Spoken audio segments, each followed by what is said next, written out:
பாவங்களுக்கு செத்து செத்து நீதிக்கு பிழைப்பதற்காக என்னை நீர் எழுப்பி இருக்கிறீர். என்னை நீர் ஜீவனோடு வைத்திருக்கிறீர்.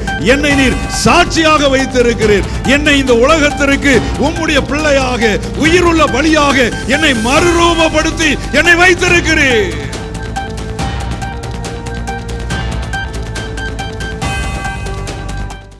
என் அன்பு சகோதர சகோதரிகளே, ஆண்டவரும் இரட்சகருமான இயேசு கிறிஸ்துவின் நாமத்தில் உங்களை வாழ்த்துவதிலே மிகுந்த மகிழ்ச்சி அடைகிறேன். யோசுவாவின் புஸ்தகம் 3ஆம் அதிகாரம் 5வது வசனத்திலிருந்து நாம் சற்று தியானிக்க போகிறோம். யோசுவா ஜனங்களை நோக்கி, உங்களை பரிசுத்தம் பண்ணிக்கொள்ளுங்கள், நாளைக்கு கர்த்தர் உங்கள் நடுவிலே அற்புதங்களை செய்வார். எரிகோவை பிடிப்பதற்கு முன்பதாக, எரிகோவை இஸ்ரவேல் ஜனங்கள் ஆட்கொள்வதற்கு முன்பதாக தேவன் கொடுத்த ஒரு அழகான வார்த்தை தான் இந்த வார்த்தை. யோசுவா, நீ ஜனங்களை பரிசுத்தம் பண்ணு, நாளைக்கு நான் அற்புதங்களை செய்வேன் என்பதாக. இன்றைக்கு பரிசுத்தம், நாளைக்கு அற்புதம். அல்லேலூயா. இன்றைக்கு தேவனுடைய சமூகத்திற்கு வந்திருக்கிற தேவனுடைய பிள்ளைகளே, ஒருவேளை என்னுடைய வாழ்க்கையில் ஒரு அற்புதம் நடக்காதா, ஒரு சுகம் கிடைக்காதா என்று சொல்லி எதிர்பார்த்து நீங்கள் வந்திருக்கலாம். ஆண்டவர் சொல்லுகிற ஒரு வார்த்தை, இன்று பரிசுத்தம், நாளைக்கு அற்புதம். நாளைக்கு அற்புதம் என்று சொன்னால் அது சாதாரணமான ஒரு அற்புதம் அல்ல. எரிகோ கோட்டையே விழுந்து எரிகோவை பிடிக்கும்படியான ஒரு அற்புதத்தை கர்த்தர் செய்தார். நாளை நடந்த அற்புதம் அப்படிப்பட்ட ஒரு ஆசீர்வாதமான, ஒரு மேன்மையான ஒரு அற்புதம். ஆகவே எனக்கு அருமையானவர்களே, இந்த நாளிலே நாம் இன்றைக்கு பரிசுத்தம், நாளைக்கு அற்புதம் செய்வேன் என்று ஆண்டவர் சொன்னார். அப்ப எது பரிசுத்தம்? பொய் சொல்லக்கூடாது, களவு செய்யக்கூடாது, கோவப்படக்கூடாது, இப்படிலாம் நம்ம நிறைய பேசுறோம். இதெல்லாம் செஞ்சா பரிசுத்தம்னு நம்ம இது வரைக்கும் நினைச்சுக்கிட்டு இருந்தோம். ஆனா இன்னைக்கு இதெல்லாம் பரிசுத்தம் இல்லை அப்படின்னு பேச போறேன். இதெல்லாம் பரிசுத்தம் இல்லை, பரிசுத்தம் தான், ஆனா பரிசுத்தம் இல்லை. இதை செய்தா அது பரிசுத்தம், இதை செய்யலைன்னா அது பரிசுத்தம் இல்லை அப்படின்னு சொல்லி நாம் யோசிக்க கூடாது. உதாரணமாக கோவப்படக்கூடாது, விபச்சாரம் செய்யக்கூடாது, பொய் சொல்லக்கூடாது, இப்படிலாம் பைபிளில் நிறைய காரியங்கள் இருக்குது. இதெல்லாம் நம்ம பரிசுத்தம் நினச்சி சில நேரம் பொய் பேசாமல் இருக்கோம், சில நேரம் கோவப்படாமல் இருக்கோம், இப்படிலாம் நினச்சிக்கிட்டு இருக்கோம். இதெல்லாம் பரிசுத்தம் நினச்சிக்கிட்டு இருக்கோம். ஆனால் விபச்சாரம் செய்யக்கூடாதுன்னு சொல்லிக்கிட்டு இருக்கோம். ஆனால் ஓசியா கிட்ட ஆண்டவர் சொல்கிறாரு, ஓசியா 1:2 வாசித்து பார்த்தீங்கன்னா, ஆண்டவர் விபச்சார பெண்ண கல்யாணம் பண்ண சொல்கிறாரு. என்ன மாதிரி ஆள் ஒரு பக்கத்தில் இருந்தா, ஓசியா நீ நல்லா யோசியா, சீக்கிரம் நாஸ்தியா போயிடுவாயா அப்படின்னு சொல்லியிருப்போம் நம்மள மாதிரி. அவன் சொல்கிறான், ஆண்டவர் சொல்கிறாருப்பா அப்படின்னு சொல்லி. அப்போ ஆண்டவர் சொல்கிறாரு, சில நேரம் இந்த ஒரு வேசிய திருமணம் பண்ணு அப்படின்னு சொல்லி ஆண்டவர் சொல்றாரு. பைபிளில் வேசிய திருமணம் பண்ண இருக்க தப்பு செய்யலாமா அப்படின்னு சொல்லி நீங்க யோசிக்க கூடாது. சில இடத்துல நம்ம மதுபானம் குடிக்க கூடாதுன்னு யோசிக்கிறோம். ஆனா ஒரு சில இடத்துல எப்படி இருக்குன்னா, மத்தேயு 15ஆம் அதிகாரம் 11ஆம் வசனத்துல நீங்க வாசித்து பார்த்தீங்கன்னா, வாய்க்குள் போறது ஒன்று தீட்டுப்படுத்தாது அப்படின்னு இருக்குது. நைதாயா நல்லா பிரசங்கம் பண்றா, எங்களுக்கு கேட்கறதுக்கே சந்தோஷமா இருக்கு. சாயங்காலமே என்ன செஞ்சிடலாம், ஓப்பன் பண்ணிடலாம் பாட்டில். வாய்க்குள்ள போறது ஒன்றுமே என்ன செய்யாது, தீட்டுப்படுத்தாது என்று எழுதப்பட்டிருக்கிறது. இருதயத்திலிருந்து புறப்பட்டு போறது என்ன செய்யும், தீட்டுப்படுத்தும் அப்படின்னு சொல்லி இருக்கிறது. அப்போ குடிக்கலாமா? ஒரு கேள்வி எழுப்பலாம். ஒரு உண்மையை உங்களுக்கு சொல்லணும், அதுக்காக இந்த வசனத்தை விளக்குறதுக்கு கொஞ்சம் எடுத்து தந்திருக்கேன். கலாத்தியர் 5ஆம் அதிகாரம் 10ஆம் வசனத்தை நீங்க வாசித்து பார்த்தீங்கன்னா, நீங்கள் வேறு விதமாய் சிந்திக்க மாட்டீர்கள் என்று நான் கர்த்தருக்குள் உங்களை குறித்து நம்பிக்கையா இருக்கிறேன். ஆமென். வேறு விதமான பாட்டில் ஓப்பன் பண்ணிடலாம். ஆண்டவர் தான் உபச்சாரியை திருமணம் பண்ண சொல்லியிருக்கிறாரோ, பண்ணிடலாம். இப்படி வேறு விதமாய் நீங்கள் என்ன செய்ய மாட்டீர்கள், சிந்திக்க மாட்டீர்கள் என்று சொல்லி ஒரு உண்மையை உங்களுக்கு கொண்டு வருவதற்காக இந்த காரியத்தை விளக்கி இருக்கிறேன். நம்ம செய்கிற கிரியைகளை வைத்து இதுதான் பரிசுத்தம்னு நினைக்க கூடாது. ஆமென்னு சொல்லுங்க பார்க்கலாம். அல்லேலூயா. நான் செய்கிற கிரியைகளை வைத்து இதுதான் பரிசுத்தம். அப்படின்னா விபச்சார கல்யாணம் பண்ணுன்னு சொல்லியிருக்காரு, இங்கே வாய்க்குள்ளே போகிறது ஒன்று தீட்டுப்படுத்தாதுன்னு சொல்லியிருக்காரு, இப்படிலாம் சொல்லப்பட்டிருக்கிறது. அதனால கிரியைகளை வைத்து இதெல்லாம் பரிசுத்தம்னு நினைக்கக்கூடாது. ஒரு ஆமேன்னு சொல்லுங்க பார்க்கலாம். நான் இன்னைக்கு ஆலயத்துக்கு வந்து விட்டேன், அதனால் பரிசுத்தம்னு நினைக்கக்கூடாது. விளங்குதா விளங்கலையா? உங்களுடைய செயல்களை வைத்து இது பரிசுத்தம், இது பரிசுத்தம் இல்லை என்று சொல்ல முடியாது. அப்ப எது பரிசுத்தம் அப்படின்னு சொல்லி நம்ம பார்க்கணும்ல. எது பரிசுத்தம் அப்படின்னு நம்மளுக்கு தெரியணும், கட்டாயம் தெரியணும்.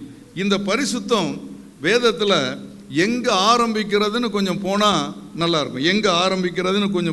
இருக்கும். ஆதியாகமம் 2:2 இது ஆரம்பிக்குது. தேவன் தாம் செய்த தம்முடைய கிரியையை 7ஆம் நாளிலே நிறைவேற்றி தாம் உண்டாக்கின தம்முடைய கிரியைகளை எல்லாம் முடித்த பின்பு 7ஆம் நாளிலே ஓய்ந்திருந்தார்.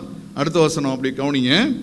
தேவன் தாம் சிருஷ்டித்து உண்டு பண்ணின தம்முடைய கிரியைகளை எல்லாம் முடித்த பின்பு அதிலே ஓய்ந்திருந்தபடியால் தேவன் 7ஆம் நாளை ஆசீர்வதித்து அதை பரிசுத்தப்படுத்தினார். நிறைய கிரியை, 6 நாளும் நிறைய கிரியை செஞ்சிருக்கிறார். அவர் செய்தது எல்லாமே பரிசுத்தம் தான், இல்லைன்னு சொல்லலை.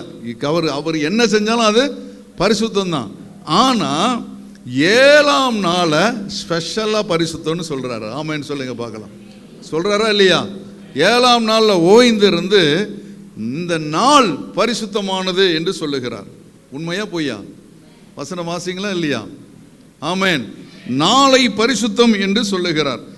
2வது ஒரு பாயிண்ட் போவோம். யாத்திராகமம் 3ஆம் அதிகாரம் 5ஆம் வசனத்துக்கு வந்துருங்க. அப்பொழுது அவர் இங்கே கிட்டி சேராயாக உன் கால்களில் இருக்கிற பாதரட்சையை கலற்றி போடு, நீ நிற்கிற இடம் பரிசுத்த பூமி என்றார். ஆமென். அங்கே சொன்னார் நாள் பரிசுத்தம் என்று சொன்னார். அந்த ஒரு நாளை பரிசுத்தம் என்று சொன்னார்.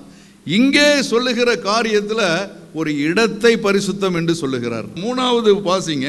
யாத்திராகமம் 12ஆம் அதிகாரம் 16வது வசனத்தை வாசிங்க. முதலாம் நாளில் பரிசுத்த சபை கூடுதலை ஆண்டவர் பரிசுத்தம் என்கிறார். முதலாம் நாளில் பரிசுத்த சபை கூடுதல். விளங்குதா உங்களுக்கு இல்லையா? இப்போ முதலாம் நாளில் நம்ம என்ன செஞ்சிருக்கிறோம்? கூடி வந்திருக்கிறோம். அப்போ சபை கூடி வருகிறத ஆண்டவர் பரிசுத்தம் என்கிறார். ஆமா இல்லையா? முதல்ல நாளை பரிசுத்தங்கிறாரு, 2வது இடத்தை பரிசுத்தங்கிறாரு, 3வது சபை கூடி வருதை பரிசுத்தம் என்கிறார். 4வது எதை பரிசுத்தம்னு சொல்றாரு? யாத்திராகமம் 13:2 வாசிங்க. இஸ்ரவேல் புத்திரருக்குள் மனிதரிலும் மிருக ஜீவன்களிலும் கற்பம் திறந்து பிறக்கிற முதற் பேர் அனைத்தும் எனக்கு பரிசுத்தப்படுத்து, அது என்னுடையது, அது என்னுடையது. இதுல ஒரு ஆன்சர் இருக்கு. இந்த வசனத்துல எல்லா வசனமும் அப்படிதான் இருக்கு. ஆனா இதுல தெளிவா ஓப்பனா ஆண்டவர் ஒரு ஆன்சர் கொடுத்திருக்கிறார். என்ன ஆன்சர் கொடுத்திருக்காரு கண்டுபிடிக்க முடியுதா உங்களால? இஸ்ரவேல் புத்திரருக்குள் மனிதருக்குள்ளும் மிருக ஜீவனுக்குள்ளும் முதலாவது பிறக்கிறதெல்லாம் பரிசுத்த படுத்து. இதுல ஒரு ஆன்சர் சொல்றாரு. கண்டுபிடிக்க முடியுதா? அது என்னுடையது. That is answer. அவருக்கு என்று பிரித்து எடுக்கப்படுவது, அவருக்கு என்று பிரித்து ஒப்படைப்பது எல்லாமே பரிசுத்தம். ஒரு நாளை பரிசுத்தம் சொல்றாரு, ஒரு இடத்தை பரிசுத்தம் சொல்றாரு, சபை கூடி வருதல பரிசுத்தம் என்று சொல்லுகிறார். அந்த முதல் பேரானது மனிதர்ல பிறந்தாலும் சரி, மிருக ஜீவன்ல பிறந்தாலும் சரி, முதல் பிறக்கிறது யாருக்குரியது? கர்த்தருக்கு உரியது. ஆதியாகமம் புத்தகம் 2ஆம் அதிகாரம் 2ஆம் 3ஆம் வசனத்துக்கு நீங்க திருப்பி வந்தீங்கன்னா, கிரியைகளை எல்லாம் முடித்த பின்பு 7ஆம் நாளிலே ஓய்ந்திருந்தபடியினால் அதை கர்த்தர் பரிசுத்தமாக்கினார். ஆமென். எல்லா கிரியைகளையும் நான் முடிச்சிட்டேன்ப்பா, கிரியைகளில் இது பரிசுத்தம் அது பரிசுத்தம் அவர் சொல்ல. ஒரு நாள் இதை படைச்சேன், இது பரிசுத்தம் அது பரிசுத்தம்னு சொல்லல. அவர் உண்டாக்கின எல்லாமே பரிசுத்தம் தான். ஆனா கிரியைகளை பார்த்து அவர் பரிசுத்தம் என்று சொல்லவில்லை. அந்த நாளை பார்த்து பரிசுத்தம் என்கிறார், ஒரு இடத்தை பார்த்து பரிசுத்தம் என்கிறார், ஒரு சபை கூடி வருதலை பார்த்து பரிசுத்தம் என்கிறார், முதல் பேரான அனைத்தும் பரிசுத்தம் என்று சொல்லுகிறார். ஆமென். அல்லேலூயா. ஒரு குழந்தை பிறந்தாச்சுன்னா என் தாய் என்னை பாவத்திலே கற்பம் தரித்தால்னு வசனம் இருக்கு. ஆமென். அப்போ குழந்தை எப்படி பரிசுத்தமாகும்? குழந்தை எப்படி பரிசுத்தமாகும்? பாவத்திலே கற்பம் தரித்தால். அப்படின்னா பரிசுத்தம்னா என்ன அப்படின்னு முதலாவது நமக்கு புரிய வேண்டும். அதை தெரிந்து கொண்டால்தான் நம்ம சரியான ஒரு பரிசுத்த வாழ்வு வாழ முடியும். ஆமென்.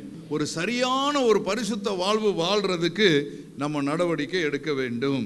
எபிரேய பாஷையில் காடோஸ் அப்படின்னா என்ன அர்த்தம்னா செப்பரேட் பண்ணு. என்ன அர்த்தம்? செப்பரேட் பண்ணு அப்படின்னு சொல்லி அர்த்தம். அதாவது பிரித்து எடுக்கப்படுதல். ஆமென் சொல்லுங்க பார்க்கலாம். பிரித்து எடுக்கப்படுது. இப்போ அநேக காரியங்கள் இருக்கிறது. அநேக காரியங்கள்ல எது இது ஆண்டவருக்கு என்று ஒப்படைக்கிறோமோ அது பரிசுத்தமானது. 7 நாள் இருக்கலாம், 7 நாளும் பரிசுத்தமானது. ஆனா அவருடைய நாள் என்று எதை சொல்லுகிறதோ அது பரிசுத்தமானது. உலகம் முழுவதிலும் இடம் இருக்கலாம், ஆனா இந்த பூமி எனக்குரியது என்று சொல்றார் அல்லவா, அது பரிசுத்தம். ஆமென். இந்த பிள்ளை எனக்குரியது என்று சொல்றாருல, அது பரிசுத்தம். ஆமென். சபை கூடி வருதல் பரிசுத்தம். சபை கூடி வருதல் பரிசுத்தம். அப்படின்னா சபை கூடி வருதல பரிசுத்தம்னு சொன்னா, சபை நிறைய இடத்துல கல்யாணத்தில் கூடுறாங்க, மாநாட்டில் கூடுறாங்க, ஏன் சாராய கடையில் கூடுறாங்க. கூட்டம் என்ன செய்யுது? அப்படியே என்ன செய்யுது? வலியுது. அப்படியே கூட்டம் வலியுது. அப்படி கூட்டம் கூட்டமாக போறாங்க. ஆனா அதெல்லாம் பரிசுத்தம் கிடையாது. இந்த நாள் தேவனுக்குரியது. நான் இந்த நாளை தேவனுக்கு கொடுக்கிறேன். இந்த நாளிலே நான் தேவனை ஆராதிப்பேன் என்று சொல்லி தேவனுக்காக இதை கொடுப்பதனால் இந்த சபை கூடி வருதல் பரிசுத்தம். இந்த பூமியில நமக்கு எவ்வளவோ காரியங்கள், எவ்வளவோ கூட்டம் கூடினாலும் கர்த்தருக்காக நான் கூடி வருகிறேன், அது பரிசுத்தம். ஆமென். இப்போ நம்ம கூடி வந்திருக்கிறது பரிசுத்தம். அல்லேலூயா, அல்லேலூயா. விளங்குதா உங்களுக்கு? விளங்குதா உங்களுக்கு? 10 பிள்ளைகள் கூட உங்களுக்கு பிறக்கலாம். 10 பிள்ளைகள் கூட உங்களுக்கு என்ன செய்யலாம்? பிறக்கலாம். ஆனா முதல் பிள்ளை எனக்கு அப்படிங்கிறால, எனக்குரியதுன்னு சொல்றாரு பாருங்க. அந்த எனக்குரியது அப்படின்னு சொல்லும்போது அங்கே அது பரிசுத்தமாக, அவருக்குன்னு எதெல்லாம் கொடுக்கிறோமோ அதெல்லாம் கொடுக்கணும்னு ஒரு மனப்பான்மை வருதோ அதெல்லாம் பரிசுத்தம். ஆமென். அல்லேலூயா. அது ஒரு நாளாக இருக்கலாம், அது ஒரு இடமாக இருக்கலாம், அது ஒரு பொருளாக இருக்கலாம், அது ஒரு நேரமாக இருக்கலாம். எதுவா இருந்தாலும் தேவனுக்கு என்று எதை ஒதுக்கி வைக்கிறோமோ அதெல்லாம் பரிசுத்தமானது. பிரதர், எல்லாம் கர்த்தர் தான் தந்தார் பிரதர், எல்லாம் கர்த்தருக்கு தான் பிரதர், நான் கர்த்தருக்கு தான் பிரதர், என் பிள்ளை கர்த்தருக்கு தான் பிரதர், என் குடும்பம் கர்த்தருக்கு தான் பிரதர், இதெல்லாம் என் சொத்துக்கு எல்லாம் கர்த்தருக்கு தான் பிரதர் அப்படின்னு எல்லாம் சொல்லிடுவான். எல்லாம் சொல்லுவோம், பேசும்போது நல்லா எல்லாரும் சொல்லிடலாம். ஆனால் ஆனால் நம்ம நிலைமை எப்படி இருக்கு? கொஞ்ச நேரம் கழிச்சு இதை அந்த பையனுக்கு கொடுத்துடலான்னு இருக்கேன், இதை இந்த பையனுக்கு கொடுத்துடலான்னு இருக்கேன், இதை என் பொண்டாட்டி பேரில் பண்ணலான்னு இருக்கேன், நமக்கு பிறகு அவளும் கொஞ்சம் வாழ் நல்லா இருக்குல்ல அப்படின்னு நினைக்கிறேன் அப்படின்னு அப்படியே பிளேட் என்ன செஞ்சிருவோம்? திருப்பிடுவோம். புரியுதா உங்களுக்கு? ஆனா ஆண்டவர் சொல்றாரு, என் உழைப்பு ஆண்டவருக்குரியது, நான் ஆண்டவருக்குரியவன், என் குடும்பம் ஆண்டவருக்குரியது அப்படின்னு சொல்லி எதை அவருக்காக அர்ப்பணிக்கிறோமோ அது அனைத்தும் பரிசுத்தம் என்கிறார். அல்லேலூயா, அல்லேலூயா.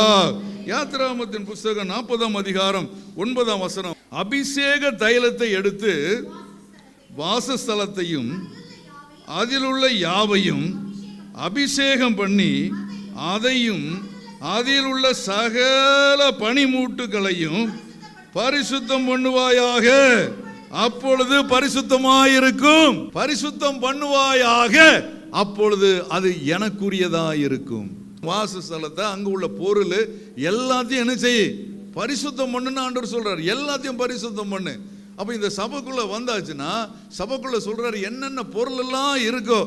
ஒரு மைக் இருக்கா, மைக் என்ன செய்? பரிசுத்தம் பண்ணு. மைக்க பரிசுத்தம் பண்ணு. எல்லாம் என்னென்ன இருக்கோ எல்லாத்தையும் பரிசுத்தம் பண்ணு. அது பரிசுத்தம் பண்ணா அது எனக்குரியதா இருக்கும். ஆமென்னு சொல்லுங்க பார்க்கலாம். ஒரு அல்லேலூயா சொல்லுங்க பார்க்கலாம். ஒரு வித்தியாசமான ஸ்டடி, கொஞ்சம் புரிஞ்சுக்கிறதுக்கு கொஞ்சம் கடினமான ஒரு பாடம் தான் உங்களுக்கு. ஆனா தெரிஞ்சுக்கிற காலத்தை கர்த்தர் இன்னைக்கு தந்திருக்கிறார். பரிசுத்தம் பண்றதுன்னா என்ன அப்படின்னா அவருக்குன்னு கொடுக்கிறது. ஆமென், அல்லேலூயா. அவருக்குன்னு கொடுக்கிறது. அப்போ பரிசுத்தம் எங்கே ஆரம்பிக்கிறது என்றால் அது செயல்களில் ஆரம்பிக்கவில்லை, அது கிரியைகளில் ஆரம்பிக்கவில்லை, நம்முடைய மனப்பான்மையில் ஆரம்பிக்கிறது. ஆமென். நம்முடைய மனப்பான்மை, நம்முடைய சிந்தனை, நம்முடைய மனப்பான்மை, இப்படித்தான் நான் ஆண்டவருக்குரியவன், இது ஆண்டவருக்குரியது என்று சொல்லி நம்முடைய மனப்பான்மையில ஒரு மாற்றம் வர வேண்டும். ஆமென். என் வாழ்க்கையில எப்படி பரிசுத்தம் அப்படின்னு சொல்லி நீங்க கேள்வி எழுப்பலாம்.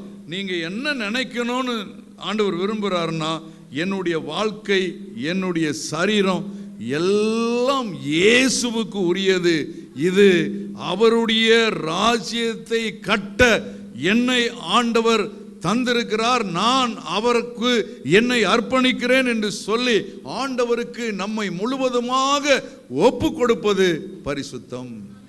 இப்படி நினைச்சிட்டீங்கன்னா உங்களுடைய எல்லா காரியத்தையும் அவர் பொறுப்படுத்திக் கொள்வார். இப்படி நினைச்சிட்டீங்கன்னா எல்லாம் அவருக்கு தான், எல்லாம் அவருக்கு தானா, அவர் எல்லாத்தையும் என்ன செய்வார்? பொறுப்பெடுப்பார். ஒரு ஆமென் சொல்லுங்க பார்க்கலாம். இப்போ கோபப்படாமல் இருப்பது, பொய் சொல்லாமல் இருப்பது, விபச்சாரம் செய்யாமல் இருப்பது, இவையெல்லாம் பரிசுத்தத்தினுடைய விளைவுகள். பரிசுத்தம்னா அவருக்காக கொடுப்பது. ஆமென் சொல்லுங்க பார்க்கலாம். அல்லேலூயா. பரிசுத்தம்னா என்ன? நம்மை அவருக்காக கொடுப்பது. அல்லேலூயா. நான் ஆண்டவருக்கு என்ன கொடுக்கணும் அப்படின்னு சொல்லி நீங்க விரும்பி ஆண்டவருக்கு என்று உங்களை அர்ப்பணித்து விட்டால் அது பரிசுத்தம். ஆமென். எதை தேவனுக்கு என்று நீங்கள் நியமிக்கிறீர்களோ அது எல்லாம் அவர் பார்வையில் எப்படி இருக்குது? பரிசுத்தம். ஒரு இடமா இருக்கலாம், பொருளா இருக்கலாம், நேரமா இருக்கலாம், உழைப்பா இருக்கலாம், உங்க சரீரமா இருக்கலாம், பணமா இருக்கலாம், பொருளாதாரமா இருக்கலாம், என்ன இருந்தாலும் எல்லாத்தையும் இது அவருக்குரியது என்று சொல்றதுல தான் பரிசுத்தம் இருக்கிறது. அதனால தான் அவர் சொல்றார், இது என்னுடைய பூமி, இது என்னுடைய நாள், இது என்னுடைய நேரம் என்று சொல்லி ஆண்டவர் சொல்லுகிறார். அல்லேலூயா. ஒரு உண்மையை சொல்றேன், நல்லா கவனிச்சுக்கிடுங்க. நான் என்ன தேவனுக்கு அர்ப்பணிக்கணும், தேவன் எனக்குள்ள என்ன செய்யணும்? கிரியை செய்யணும், செயல்படணும். அவருடைய கிரியை ஏன்ட்ட வரணும், என்ன அவருக்கு ஒப்பு கொடுக்கணும், அவர் செயல்கள் ஏன் மேல வரணும், அது பரிசுத்தம். டக்குன்னு கோவப்பட்டுறோம். கோவப்பட்ட உடனே நம்ம என்ன நினைக்கிறோம்? ஐயோ, ஆண்டவர் நம்மளை கோவப்படக்கூடாதுன்னு சொல்லியிருக்கிறாரு, வசனத்தில் அப்படிலாம் வாசிக்கிறோமே, கோவப்படக்கூடாது அப்படின்னு நம்ம நினச்சி அந்த கிரியையை நாமளே செய்ய ஆரம்பித்தா அது கொஞ்சம் நேரத்துக்கு இருக்கும், அப்புறம் திருப்பி என்ன செய்யும்? கோவம் வரும், திருப்பியும் பிரச்சனை வரும், அப்படியே போய்கிட்டே இருக்கும். ஆனால் நான் என்ன, என் சரீரத்தை நான் தேவனுக்கு அர்ப்பணிச்சிருக்கிறேன். நான் என் சரீரம் இது எனக்குரியது இல்லை, இப்போ அது தேவனுக்குரியது. தேவனுக்குரிய நான் எப்படி கோவப்பட முடியும்? என்னால் கோவப்பட முடியாது அப்படின்னு நம்ம நினைக்கும் போது அப்படி அர்ப்பணிக்கும் பொழுது அவர் நமக்குள்ள கிரியை செய்கிறார். இந்த ரெண்டும் சேரும் பொழுது பரிசுத்தம் எழும்புகிறது. கோவப்படக்கூடாது, பொய் சொல்லக்கூடாது, ஏமாற்றக்கூடாது அப்படின்னு சொல்லிக்கிட்டே இருக்கு, அது பரிசுத்தம்னு தெரியும். ஆனால் தேவைப்படும் போது போய் சொல்லிடுறோம். ஆமாவா இல்லையா? லேவியராகமம் 22:32 நீங்க வாசித்து பார்த்தீங்கன்னா அங்க ஆண்டவர் சொல்லுகிற காரியம், நான் உங்களை பரிசுத்தமாக்குகிற கர்த்தர் என்று சொல்லி. அப்ப அவர் தான் நம்மளை பரிசுத்தமாக்குகிறார், நம்முடைய கிரியை அல்ல, நம்முடைய செயல்கள் அல்ல. நான் பொய் சொல்லாமல் இருந்துட்டேன், ஏதோ ஒரு நாள் பொய் சொல்லாமல் இருந்திருப்போம், திருப்பி அடுத்த நாள் சேர்த்து ஒரு 10 பொய் சொல்லியிருப்போம், இப்படி நிறைய காரியங்கள். அப்போ நம்ம எல்லா காரியத்தையும் இது இந்த சரீரம் எனக்குரியதில்லை, இது ஆண்டவருக்குரியது என்று சொல்லி அர்ப்பணிப்பது. ஆமென். ரோமர் 12:1 வாங்க. அப்படி இருக்க சகோதரரே, நீங்கள் உங்கள் சரீரங்களை பரிசுத்தமும் தேவனுக்கு பிரியமுமான ஜீவ பலியாக ஒப்பு கொடுக்க வேண்டும் என்று தேவனுடைய இரக்கங்களை முன்னிட்டு உங்களை வேண்டிக் கொள்ளுகிறேன். இதுவே நீங்கள் செய்யத்தக்க புத்தி உள்ள ஆராதனை. ஜீவ பலி, பலினாலே செத்தது தான். பலினாலே அது என்ன? ஜீவ பலி. பலி கொடுக்கணும் அப்படின்னு சொன்னாலே முடிஞ்சு போச்சு. சாவு தான், கொலை செய்யப்படுதல தான் அர்ப்பணிக்கும். அப்போ அது என்ன? ஜீவ பலி. உன்னை ஜீவ பலியாக ஒப்பு கொடுக்கணும். இன்னொரு டிரான்ஸ்லேஷனில் எப்படி இருக்குன்னா, உயிருள்ள பலியாக. ஜீவ பலினா கொஞ்சம் நிறைய பேருக்கு விளங்காது. உயிருள்ள பலியாக என்ன செய்யணும்? ஒப்பு கொடுக்கணும். ஜீவ பலினாலே சாவுறது தான், ஜீவ பலினாலே சாவுறது தான். ஆனால் ஜீவ பலி அப்படின்னா அந்த உயிருள்ள பலியாக ஒப்பு கொடுக்க வேண்டும் என்று சொல்லி ஆண்டவர் விரும்புகிறார். இப்போ பலின்னு சொன்ன உடனே நீங்கள் பலிகளை பற்றி கொஞ்சம் தெரிஞ்சிருக்கணும். பலிகளை பற்றி கொஞ்சம் தெரிஞ்சிருக்கணும். எத்தனை பேருக்கு தெரியும்னு தெரில. ஆனால் பலி அப்படின்னு எல்லாத்தையும் கொடுக்குற ஒரு பொதுவான பலி. அதுக்கு ஒரு தகன பலின்னு ஒன்று இருக்குது, அப்புறம் பாவ நிவாரண பலின்னு இருக்குது, அப்புறம் குற்ற நிவாரண பலின்னு இருக்குது, போஜன பலின்னு இருக்குது, பான பலின்னு இருக்குது, சமாதான பலின்னு இருக்குது, ஸ்தோத்திர பலி இருக்குது, பஸ்காவாகிய பலின்னு இருக்குது, அஞ்ஞான பலி என்று இருக்கிறது. இப்படி 10 விதமான பலிகள் என்ன செய்கிறது இருக்கிறது. இதுல ஒரு பலி தகன பலி. ஜீவ பலிக்கு விளக்கம் கொடுக்கறதுக்காக உங்களுக்கு இதை விளக்குறேன். ஜீவ பலினா என்ன, உயிருள்ள பலினா என்ன அப்படின்னு விளக்குறதுக்கு தான் இந்த உதாரணத்தை நான் கையில் எடுக்கிறேன். இப்போ தகன பலிக்கு ஒருத்தன் உண்டு, ஒரு ஆட்டை ஒப்படைக்கிறான்னு வைங்க. ஒரு ஆட்டை ஒப்படைக்கிறான், ஆசாரியன்ட்ட கொண்டு ஆட்டை கொண்டு ஒப்படைப்பான் இந்த தகன பலிக்கு. பழைய ஏற்பாட்டில் நீங்கள் லேவியராமத்தின் புஸ்தகம் முதல் அதிகாரத்திலேருந்து 7 அதிகாரம் நீங்கள் வாசி பார்த்தீங்கன்னா இந்த பலிகளை குறித்து நீங்கள் அதிகமாக தெரிந்துக்கலாம். லேவியராகமும் 1 முதல் 7 அதிகாரம் வரைக்கும் இந்த பலிகளை குறித்து உங்களுக்கு சொல்லப்பட்டிருக்கிறது.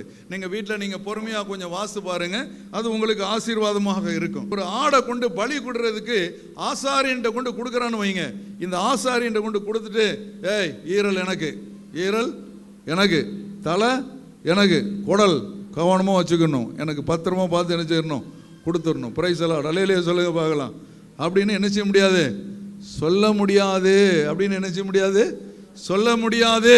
அந்த தகன பலிக்கு கொடுக்கிற ஆடுல ஆசாரியனும் ஒரு துண்டு கூட எடுக்க முடியாது. விளங்குதா உங்களுக்கு? புரியுதா புரியலையா? தகன பலி செலுத்த போயாச்சுன்னா ஆசாரியனுக்கும் கிடையாது, ஆடை கொண்டு போறவனுக்கும் கிடையாது.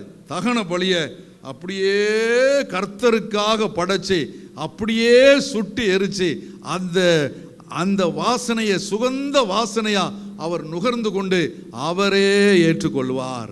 அது கர்த்தருக்கு பரிசுத்தமானது. அல்லேலூயா.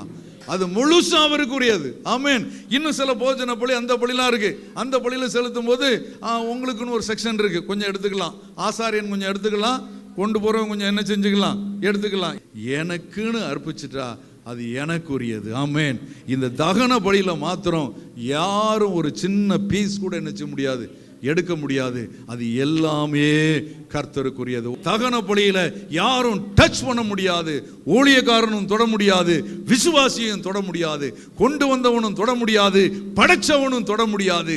எல்லாமே கர்த்தருக்குரியது. ஆமென். யாத்திராகமும் 29ஆம் அதிகாரம் 41வது வசனம்.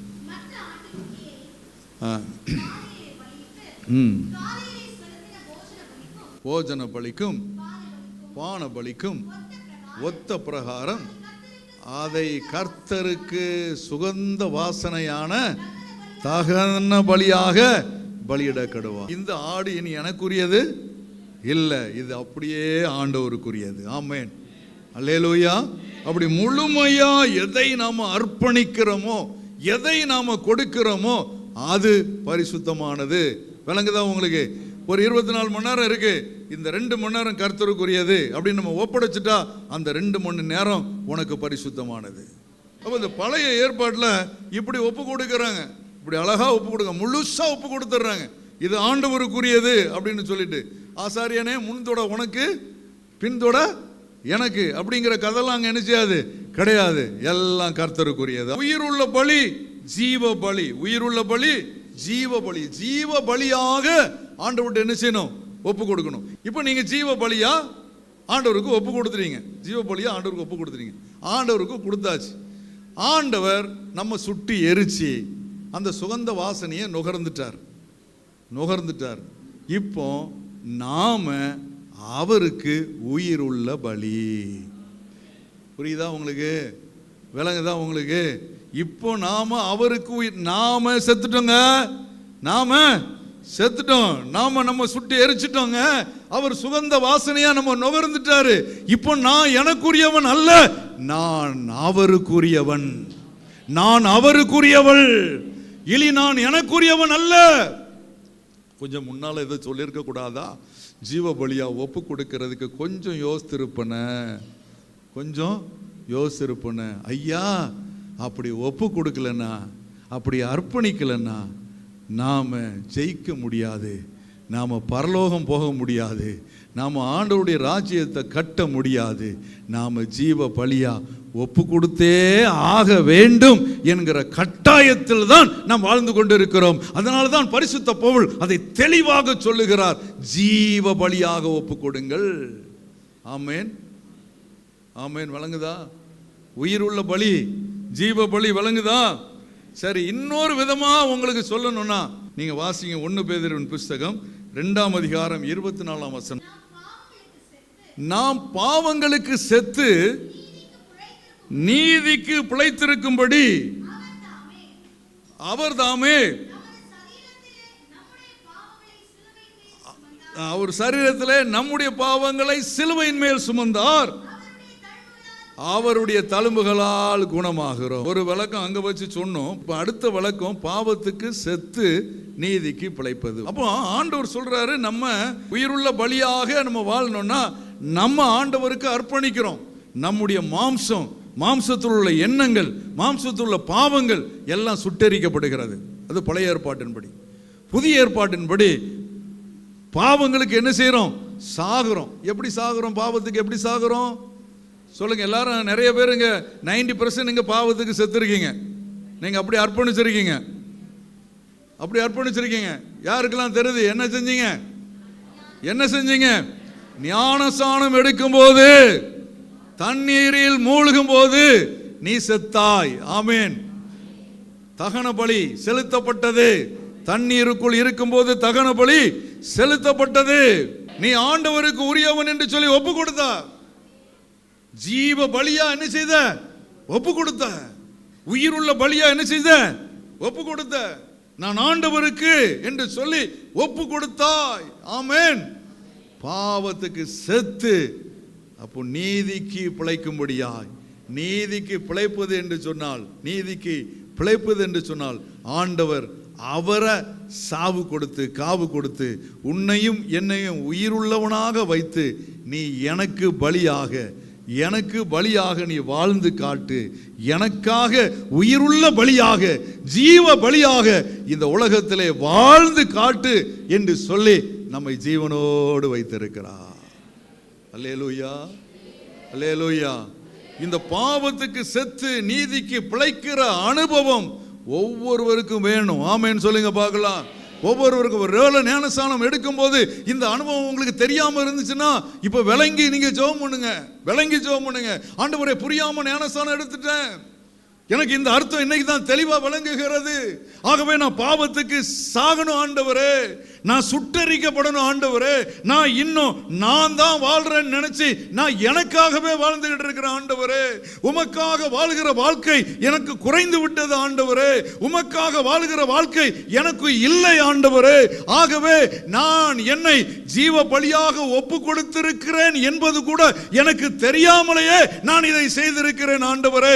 ஆகவே இந்த ஞானஸ்நானத்தின் மூலமாக தண்ணீருக்குள் செல்லும் பொழுது நான் சுட்டரிக்கப்பட்ட அனுபவத்திலே, காவு கொடுக்கப்பட்ட அனுபவத்திலே, செத்த அனுபவத்திலே நான் உமக்காக என்னை அர்ப்பணிக்கிறேன். பாவங்களுக்கு செத்து நீதிக்கு பிழைப்பதற்காக என்னை நீர் எழுப்பி இருக்கிறீர், என்னை நீர் ஜீவனோடு வைத்திருக்கிறீர், என்னை நீர் சாட்சியாக வைத்திருக்கிறீர், என்னை இந்த உலகத்திற்கு உம்முடைய பிள்ளையாக, உயிருள்ள பலியாக என்னை மறுரூபப்படுத்தி என்னை வைத்திருக்கிறீர். ஆகவே இந்த ஞானஸ்நானம் என்கிறது பாவத்துக்கு செத்து நீதிக்கு பிழைக்கிற ஒரு அனுபவம், கர்த்தரோடு செய்கிற ஒரு உடன்படிக்கை. ஆண்டவரே, இனி நான் அல்ல, எல்லாம் நீர்தான் ஆண்டவரே அப்படின்னு நிறைய நேரம் ஜெபம் பண்ணியிருப்போம். ஆமென் என்று சொல்லி ஒப்பு கொடுத்து விட்டு வெளியே போன பிறகு எல்லாம் நான் தான் ஆண்டவரே, எல்லாம் இனி நான் தான் ஆண்டவரே, நீர் தேவைப்படும் போது உங்களை தொட்டுக் கொள்கிறோம் ஆண்டவரே. ஊறுகாவாய் இரும் ஆண்டவரே, ஊறுகாவாய் இரும். சபைக்குள்ளே ஜெபம் பண்ணும் போது உணர்ச்சி வசப்பட்டு அர்ப்பணிக்கிற நாம் வெளியே சென்ற பிறகு ஆண்டவரை ஊறுகாவாக மாற்றி விடுகிறோம். என் அன்பு கர்த்தருடைய பிள்ளைகளே, அவருடைய ராஜ்யத்தை கட்டுவதற்கு ஆண்டவர் உங்களை தெரிந்தெடுத்திருக்கிறார்.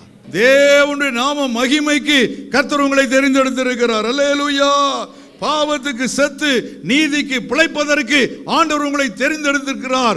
உயிருள்ள பலியாக, ஜீவ பலியாக நீங்கள் ஒவ்வொருவரும் ஆண்டவருக்கு அர்ப்பணிக்க தேவன் அழைத்திருக்கிறார். இதுவரைக்கும் ஜீவ பலியாக அர்ப்பணிப்பது என்றால் என்னன்னு தெரியலன்னா இன்னைக்கு கர்த்தர் உங்களுக்கு தெளிவாக பேசி இருக்கிறார். ஆண்டவரே, என்னை நான் ஜீவ பலியாக நான் ஒப்பு கொடுக்கிறேன், அர்ப்பணிக்கிறேன் என்று சொல்லி பாருங்க. ஆண்டவர் உங்களை ஆசீர்வதிக்கிறதே வித்தியாசமா இருக்கும். ஆண்டவர் உங்களை ஆசீர்வதிப்பதே வித்தியாசமா இருக்கும். ஒரு ஆமேன் சொல்லுங்க பார்க்கலாம். அதனால இந்த ஞானஸ்தானம் எடுக்காம இருக்கிறவங்க சீக்கிரம் ஞானஸ்தானத்தை எடுங்க. ஞானஸ்தானத்தை கடத்தாதீங்க.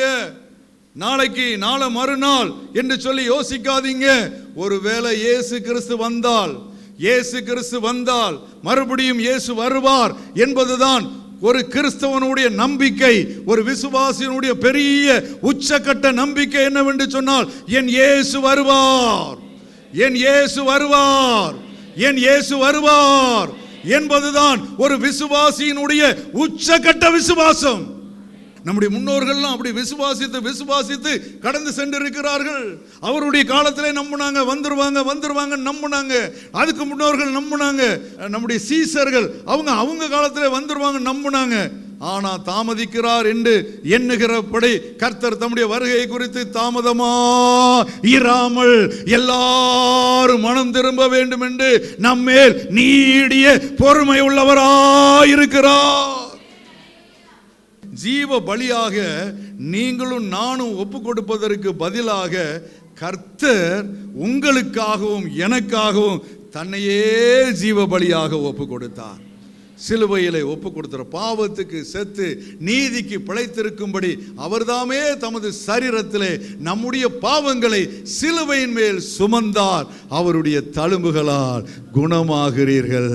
அவருடைய காயப்பட்ட தழும்பு உன்னை குணமாக்குகிறது, பாவத்திலிருந்து கழுவுகிறது, உன்னை பரிசுத்தவாட்டியாய் மாற்றுகிறது, உனக்கு ஒரு பெரிய ஆசீர்வாதத்தை கொடுக்கிறது, உன்னை மறுரூபப்படுத்துகிறது. நீ ஒரு ஆசீர்வாதமான மகளாக, பரலோகத்துக்கு உரிய மகளாக, பரலோகத்தின் சொத்தாக உன்னை இந்த வசனம் நிலைநிறுத்துகிறது. அதற்கு உன்னை குணமாக்குகிறார். ஆமென். அதனாலதான் அவர் நம்ம பலப்படுத்துறதுக்கு என்ன நினைவு கூறுங்கள்னு சொல்றாரு பாருங்க. என்னை நினைவு கூறுங்கள் என்று சொல்றாரு பாருங்க. என்ன நினைவு கூறுதல்? ஜீவ பலியா நான் என்ன உங்களுக்கு அர்ப்பணிச்சிருக்கிறேன். நீ சும்மா சொன்னா நம்ப மாட்டா அப்படின்னு சொல்லி மாதத்துக்கு ஒரு முறை அல்லது இந்த வருஷத்திலிருந்து 2 முறை என்னுடைய சரீரத்தை உட்கொள்ளு, என்னுடைய திரு ரத்தத்தை பானம் பண்ணு, என்னை நினைவு கூறு. ஆமே, நினைவு கூறு. அவரை நினைச்சிட்டா அவர் இப்படித்தான் ஜீவ பலியாக அர்ப்பணிச்சிட்டார்னு நம்ம நினைச்சிட்டா ஏன் நினைப்பு வந்துடும்? நான் ஒப்பு கொடுத்தேன்ல ஆண்டவரே, நான் பாவத்துக்கு செத்தேன்ல ஆண்டவரே, நான் என்னுடைய சரீரத்தை ஜீவ பலியாக சுட்டரிக்கிறதுக்கு நான் அர்ப்பணிச்சேன்ல அப்படின்னு நினைவு வரும். ஆமேன்னு சொல்லுங்க பார்க்கலாம். நினைவு கூற நினைவு வரும். நினைவு வர வர வர வர ஒரு பெரிய ஆசீர்வாதம் நம்மை தேடி வரும். அல்லேலூயா சொல்லுங்க பார்க்கலாம். அப்போ நாம விளங்கிக் கொள்கிறது, என்னுடைய சரீரம் தேவனுக்குரியது என்று நினைப்பதுதான் பரிசுத்தம். ஆமென். என் சரீரம் தேவனுக்குரியது என்று நினைப்பதுதான் பரிசுத்தம். அப்போ அப்படி என்னுடைய சரீரம் தேவனுக்குரியது அப்படின்னா பொய் சொல்லும்போது இது எனக்குரிய சரீரம் இல்லை, நான் பொய் சொல்ல முடியுமா? நான் ஆண்டவர்கிட்ட ஒப்பு கொடுத்த பிறகு யாருடைய வாய்? தேவனுடைய வாய். என் சரீரம் இனி என் சரீரம் இல்லை, இது ஆண்டவருடைய சரீரம். ஒரு ஆமேன் சொல்லுங்க பார்க்கலாம். என் பிள்ளைகள் தேவனுக்குரியவர்கள். ஆமேன். மூத்த பிள்ளை தான் ஊழியத்துக்கு, மூத்த பிள்ளை தான் கடவுளுக்கு, 2வது பிள்ளைலாம் கொடுக்க முடியாது, அது எனக்கு. 3வது பிள்ளை 3 பேருக்கும். ஒரு ஆமேன் சொல்லுங்க பார்க்கலாம். 3வது பிள்ளை 3 பேர், 1 உமக்கு, 2 எனக்கு, 3 எல்லாருக்கும் சேர்த்து. ஒரு ஆமேன் சொல்லுங்களா? அல்லேலூயா சொல்லுங்களா? ஆனால் என் பிள்ளைகள் எல்லாம் கர்த்தருக்குரியவர்கள். என் பிள்ளைகள் எல்லாம் கர்த்தருக்குரியவர்கள். அவர் 2 பேரையும் ஊழியத்துக்கு கொண்டு வரட்டும், இல்லைன்னா 2 பேரையுமே IAS ஆகட்டும், அது அவர் விருப்பம். Praise the Lord. Hallelujah, hallelujah. அவர் செய்யட்டுங்க. உன்னை கர்த்தருக்கு கொடுத்துட்டு உன்னை நீ வளர்த்து எது உருப்படும்? நீங்களே யோசிச்சு பாருங்களா. எதுங்க உருப்படும்? கர்த்தர் வளர்த்தா உருப்படுமா, நீ வளர்த்தா உருப்படுமா? கர்த்தர் வளர்த்தா தான் நல்லா இருக்கும். ஆமென். நம்ம வளர்த்தா நல்லா இருக்குமா? எல்லாம் கர்த்தருக்குரியது. ஆமே, எல்லாம் கர்த்தருக்குரியது. அப்படி நாம் அர்ப்பணிக்கிற பொழுது ஆண்டவர் ஒரு பெரிய ஆசீர்வாதத்தை தருவார். மூத்த பிள்ளை, இளைய பிள்ளை எல்லாம் மட்டும் தந்துட்டேன் ஐயா, எல்லாம் மட்டும் தந்துட்டேன். நீர் என்ன செய்யணுமோ நீர் செய்து கொடுங்கய்யா. ஒரு ஆமைன்னு சொல்லுங்களா? நீர் செய்யும். அல்லேலூயா. நீங்க செய்யறத காட்டிலும் 1000 மடங்கு நலமானதை கர்த்தரால் செய்ய முடியும் என்கிற ஒரு நம்பிக்கை கர்த்தருடைய பிள்ளைக்கு இருக்க வேண்டும், இருக்க வேண்டும். 10ல் 1 ஆண்டவருக்கு. அப்போ நீங்க சம்பாதிக்கிறீங்க, சம்பாதிக்கிறது ஆசீர்வாதமா இருக்கணும். சம்பாதிக்கிறது ஆசீர்வாதமா இருக்கணும். சம்பாதிக்கிறது ஆசீர்வாதமா இருக்கணும்னா இது எனக்குரியதல்ல, இதெல்லாம் கர்த்தருக்குரியது. ஆமேன்னு சொல்லுங்க பார்க்கலாம். அதை நீங்க செய்து பழகணும். அதுல 1% ஆண்டவர் பரிசுத்தப்படுத்துறார். அது எனக்கு உரியது, அதனால என்ன சோதிச்சு பாரு அப்படின்னு சொல்றாரு. 10 ரூபாய் செலவு பண்ணும்போது 1 ரூபா கடவுளுக்குரியதுன்னு என்ன செய்யணும்? நினைக்கணும். 9 ரூபா தான் செலவு பண்றதுக்கு உனக்கு அதிகாரம் இருக்கு. 10 ரூபாய் நினைச்சக்கூடாது, செலவு பண்ண கூடாது. 10ல் 1 கர்த்தருக்கு என்ன செஞ்சிடணும்? கொடுத்தோம். இப்போ நான் பார்த்த உபதேசத்துல எல்லாம் கர்த்தருக்குரியன்னு நினைன்னு ஆண்டவர் சொல்றார். ஆமென். அதுக்காக எல்லாத்தையும் கூட கொடுக்க சொல்லப்பா, எல்லாம் கர்த்தருக்குன்னு நினைச்சிருங்க. எல்லாம் ஆண்டவர் செப்பரேட் பண்ணி ஆண்டவருக்குரியது ஆண்டவர், உனக்குரியது உனக்கு, பிள்ளைகளுக்குரியது பிள்ளைகளுக்கு, தொழிலுக்குரியது தொழில், வளர்ச்சிக்குரியது வளர்ச்சி, படிப்புக்குரியது படிப்பு, எல்லாவற்றையும் கர்த்தர் சரி சமமாக அழகாக வழி நடத்துவார். நீ பொருளாதாரத்தில் கஷ்டப்பட்டு அழுது மண்டை வலிக்குத வெடிக்குத ஹார்ட்டே நின்ற மாதிரி இருக்குன்னுலாம் யோசிக்க வேண்டியதில்லை. கர்த்தரே பார்த்து கொள்வார். ஒருவேளை காணிக்கை பற்றி பேசுகிறாருன்னு நினைக்காதீங்க. உங்களுக்கு சொல்லி தர வேண்டிய கடமை லைட்டாக சொல்லிட்டு போகிறேன். இந்த காணிக்கை எதிர்பார்த்து பிரசங்கம் பண்ணுற ஆள் இல்லை. அவர் சொல்கிறாரு, நான் சொன்னால் கூட நீங்கள் தப்பிச்சுக்கலாம். வசனம் அப்படி சொல்லுதா இல்லையா? வசனம் யார் சொன்னது? கர்த்தர் சொல்கிறாரு. கர்த்தர் ஒன்றை எடுத்து வச்சிரு அப்படிங்கிறாரு. அதை செலவு பண்ணுறதுக்கு உனக்கு அதிகாரம் இல்லை. அதனால பொருளாதாரத்தில் நிறைய கஷ்டங்களை சந்திக்க வேண்டிய சூழ்நிலை வரும். பொருளாதாரத்தில் நிறைய கஷ்டங்களை சந்திக்க வேண்டிய சூழ்நிலை வரும். எவ்வளவுன்னு பார்க்காதீங்க. 10 ரூபா கிடைச்சிச்சுன்னா 1 ரூபா ஆண்டவருக்கு தைரியமாக தூக்கி வைங்க, ஆண்டவர் ஆசீர்வதிப்பார். அது ஆண்டவருக்குன்னு பரிசுத்தப்படுத்துங்க. அது ஆண்டவருக்குன்னு பரிசுத்தப்படுத்துங்க, அது பரிசுத்தமான. அதே போல உழைப்பு ஆண்டவருக்குரியது, நேரம் ஆண்டவருக்குரியது, நாள் ஆண்டவருக்குரியது, இடம் ஆண்டவருக்குரியது, சபை கூடி வருதல் கர்த்தருக்கு உரியது. உன் பிள்ளைகள் ஆண்டவருக்குரியவர்கள், நீ ஆண்டவருக்கு உரியவன் என்கிற ஒரு சிந்தனை நமக்கு இருந்து கொண்டே இருக்க வேண்டும். இந்த மனப்பான்மை நமக்குள்ள வந்துட்டுனா, இந்த மனப்பான்மை இந்த சிந்தனை நமக்குள்ள வந்துட்டுனா யாரும் உங்களை அசைச்சு பார்க்க முடியாது. நான் தேவனுடைய ராஜ்யத்தை கட்டுவதற்காக நான் தெரிந்து கொள்ளப்பட்டவன், நான் அழைக்கப்பட்டவன் என்பதை புரிஞ்சுக்கிட்டா அதை போல ஒரு ஆசீர்வாதம் வேற ஒன்றும் இல்லை. ஆமென். அல்லேலூயா. இப்போ நீங்க யாருக்குரியவர்கள்? நீங்க யாருக்குரியவர்கள்? ஆமென். உங்க சரீரம் யாருக்குரியது? உங்கள் பொருளாதாரம் யாருக்குரியது? உங்கள் உழைப்பு யாருக்குரியது? உங்களுடைய படிப்பு யாருக்குரியது? உங்களுடைய தொழில் யாருக்குரியது? உங்களுடைய ஊழியம் யாருக்குரியது? நம்முடைய சபை யாருக்குரியது? நம்முடைய குடும்பம் யாருக்குரியது? நீங்கள் யாருக்குரியவர்கள்? நான் யாருக்குரியவர்கள்? நாம் எல்லாருமே தேவனுக்குரியவர்கள்.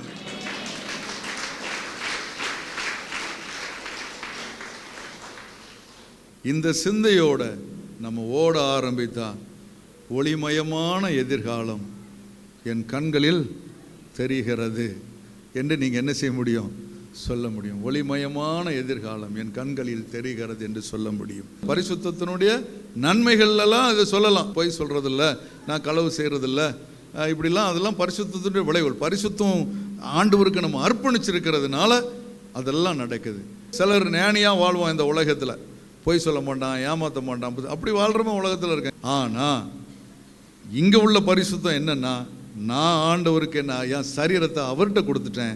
இப்போ என் சரீரத்தில் ஆட்சி செய்கிறது யாரு? அவர் ஆட்சி செய்கிறார். அவர் ஆட்சி செய்கிறார். அவர் ஆட்சி எனக்குள்ள நடக்குது. அவருடைய கிரியை எனக்குள்ள இருக்கும். நான் அவருக்கு என்ன கொடுத்துட்டேன், அவர் எனக்குள்ள செயல்படுறார். அதுதான் உச்சக்கட்ட பரிசுத்தம்.